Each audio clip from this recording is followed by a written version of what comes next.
আজকে আমি বানাবো ঝাল সুজি। এটা কোনো উপোসের দিনে খেতে খুবই ভালো লাগে। এখানে আছে বাদাম, গাজর, আলু, লঙ্কা কুচি। সুজিটা ভালো করে ভেজে নেব। তো লাল হয়ে ভাজা হয়ে গেলে নামিয়ে নেব। এর মধ্যে দিয়ে দিচ্ছি তেল। বাদামটা ভেজে নিচ্ছি, লাল করে ভেজে নিতে হবে বাদামটা। তারপর এর মধ্যে অ্যাড করছি আলুগুলো, একটু ভেজে নেব ভালো করে। এখানে ক্যাপসিকামও দেওয়া যায়, কিন্তু আমার ঘরে ক্যাপসিকাম ছিল না বলে দিতে পারিনি। আর দিয়ে দিচ্ছি কাঁচা লঙ্কা। লঙ্কা একটু বেশি দিচ্ছি, কেননা ঝাল ঝাল তো। আর এখানে দিয়ে দিলাম গাজর। সবগুলো ভেজে নেব ভালো করে। এখানে দিয়ে দিচ্ছি একটু লবণ, কারণ লবণটা দিলে আলুটা সিদ্ধ হয়ে যাবে ভালো। আর বাদামটা অ্যাড করলাম। তারপর দিয়ে দিচ্ছি ভেজে রাখা সুজিগুলো। এবার একটু নাড়াচাড়া করব।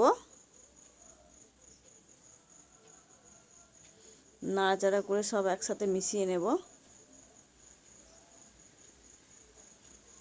তারপর দিয়ে দিচ্ছি আর একটু লবণ, সুজির সাথে এটা দিতে হবে। তারপর দিয়ে দিচ্ছি পরিমাণ মতো জল। বেশি জল দেওয়া যাবে না, কারণ এটা ঝরঝরে হবে তো।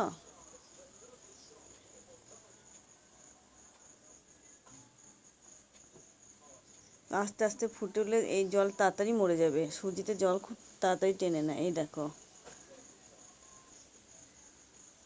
কেমন জল টেনে নিয়েছে। এটাকে ভালো করে ভাজতে হবে।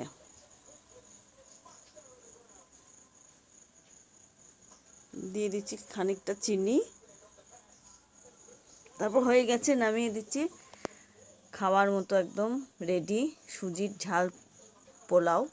আপনারা বাড়িতে ট্রাই করে দেখতে পারেন। কোনো উপোসের দিনে এটা খেলে খুবই ভালো লাগে খেতে।